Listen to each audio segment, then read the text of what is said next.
অভিমান সেখানেই সুন্দর, যেখানে প্রিয় মানুষটা অভিমানের মূল্য দেয়।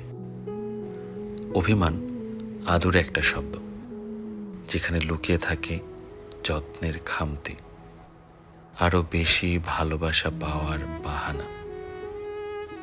মানুষ সবার উপর রাগ করতে পারে, তবে সবার উপর অভিমান করতে পারে না। অভিমান হয় একান্তই নিজের মানুষের উপর, যার উপর অধিকার আছে। অধিকার বোধ থেকেই অভিমানের জন্ম হয়। মানুষ তার সবচেয়ে কাছের কিংবা খুব শখের মানুষটার সাথেই সবচেয়ে বেশি অভিমান করে।